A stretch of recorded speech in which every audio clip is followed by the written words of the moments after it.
Mambo vipi mwanafamilia wa Kiswahili TV? Ni wakati mwingine tunakutana ndani ya Kiswahili TV, na kama ni mara yako ya kwanza unajiunga nasi, usiache kusubscribe kwa kubonyeza alama nyekundu ambayo ipo chini ya video hii kwa hakika zaidi wa kuendelea kuwa mwanafamilia wa Kiswahili TV.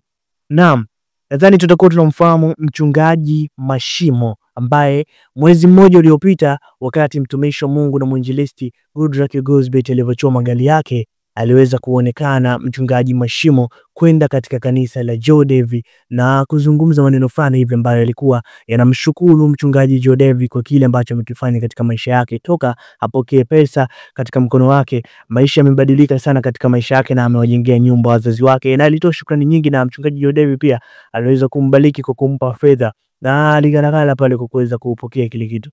Ili trend sana katika mitandao ya kijamii, najua utakuwa ulikutana nayo mwanafamilia wa Kiswahili TV. Sasa hivi karibuni mchungaji Mashimo ameweza kukabiliana na shtaka ambalo limemfanya kutumikia kifungo cha miaka 2 gerezani. Mahakama ya wilaya ya Kinondoni Dar es Salaam inamhukumu mchungaji Daudi Nkuba maarufu kwa jina la Komando Mashimo na Bi Nikaya mchungaji Mashimo kutumikia kifungo cha miaka 2 gerezani baada ya kutiwa hatiani kwa makosa mawili kati ya matatu aliyokuwa akishtakiwa nayo. Mashimo ametiwa hatiani kwenye mashtaka ya kuingia kwa jinai na kuharibu mali, na imemwachia huru kwa shtaka la kutishia kwa vurugu.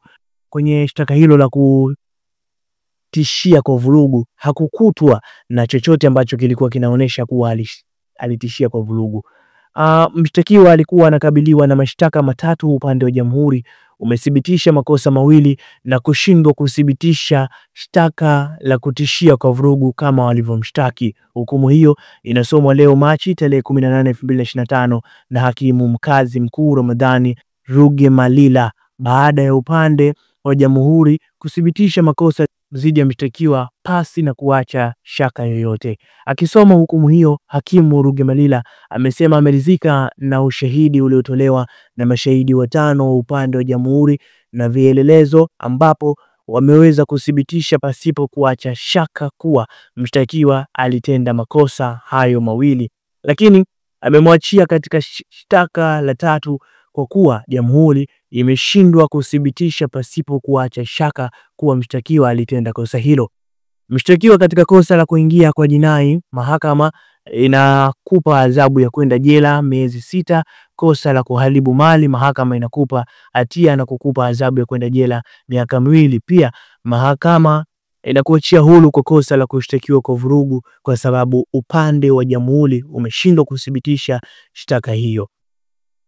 Bwana, kama ulivyosikia hapo, tarehe 18 ya mwezi huu wa 3 mchungaji Mashimo ameweza kuchukuliwa na kupelekwa jela kwa kifungo cha miaka 2 kwa mashtaka hayo mawili. Hilo shtaka la tatu limeshindwa kuweza kupata uthibitisho wake, hivyo mahakama imeweza kumshtaki mchungaji Mashimo wa hivyo. Awali alidaiwa Novemba 22, 2023 huko katika maeneo ya Mbezi Luis, wilaya ya Ubungo, jijini Dar es Salaam. Mchungaji Mashimo aliingia kwa jinai katika ardhi inayomilikiwa na Flora Mwasha. Pia ameshtakiwa katika kipindi hicho kwa makusudi na kinyume cha sheria aliharibu ujenzi wa nyumba iliyoko maeneo ya Mbezi Luis ambayo ni mali ya Flora Mwasha. Pia katika shtaka la tatu inadaiwa alimtishia Ramson Vincent kwa vurugu. Kama unavyosikia hapo kuwa alifanya hivyo kwa Flora Mwasha. Najua utakuwa unamfahamu Flora Mwasha kama utakuwa pia ni mtu ambaye unafuatilia mambo haya ya kiutumishi. Mchungaji Mashimo aliweza kwenda Mbezi Luis na kufanya kule vurugu, na baada ya hapo pia aliweza kuzuia ujenzi ambao ulikuwa unafanyika pale wa Flora Mwasha. Hivyo Flora akaweza kumfungulia shtaka lake, lakini huyu Ramson Vincent ambaye alimshtaki Mashimo kwa kufanya vurugu, yeye shtaka lake alikuweza kusikilizwa. Naam, kama unavyoona kuwa hapa ni mambo ambayo yamemkuta Mashimo. Nabii mkuu Jodevi alikuwa na ukaribu sana na mchungaji Mashimo. Nabii mkuu Jodevi atafanya nini kwa hichi ambacho kimemtokea mchungaji Mashimo? Anaweza akafanya kitu ili mnada aweze kutoka, kwa sababu pia ni mwanae wa kiroho. inawezekana pia kwa nguvu alionayo, ushawishi mkubwa alionayo wa kidini, lakini pia na fedha alionayo, anaweza akafanya kitu ambacho kikasababisha mchungaji Mashimo kutoka katika kifungo ambacho alikuwa nacho. Hata hivyo, kwa upande wake Komando Mashimo alipopewa nafasi ya kuomba shufaa nafuu ya adhabu, ameiomba mahakama kumpunguzia adhabu, akieleza na familia inayomtegemea. Hakimu Rugemalira, baada ya kusikiliza pande zote katika hukumu hiyo, amesema amezingatia maelezo ya shufaa ya mshtakiwa na upande wa mashtaka pamoja na msimamo wa sheria. Hivyo mshtakiwa kwa kosa la kuingia kwa jinai, mahakama inamhukumu adhabu ya kwenda jela miezi 6, na kwa kosa la kuharibu mali, mahakama hii inamhukumu mshtakiwa adhabu ya kwenda jela miaka 2, na adhabu zote zinakwenda kwa pamoja. Pia utatakiwa kulipa fidia ya shilingi milioni 5, amesema Hakimu Rugemalira, na kuongeza pia mahakama hii inakuachia huru kwa kosa la kutishia kwa vurugu kwa sababu upande wa jamhuri umeshindwa kuthibitisha shitaka dhidi yako, hivyo utatumikia kifungo cha miaka 2 gerezani.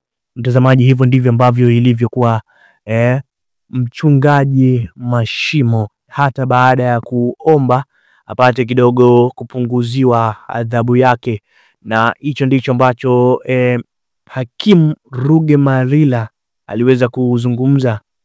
Kwa hiyo manake hapo ndipo ambapo ameweza kupunguziwa adhabu yake, jinsi ambavyo sisi tunaiona kuwa ni kali, ila hivyo ndivyo ambavyo imepunguzwa, na hivyo ndivyo ambavyo ilipokelewa na hakimu wa mahakama hiyo.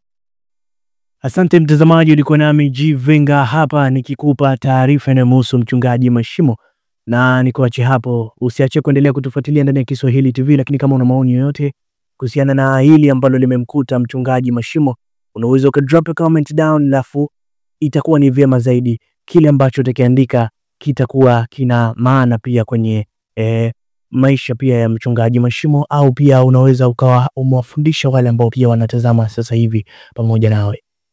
Asante mtazamaji na karibu sana.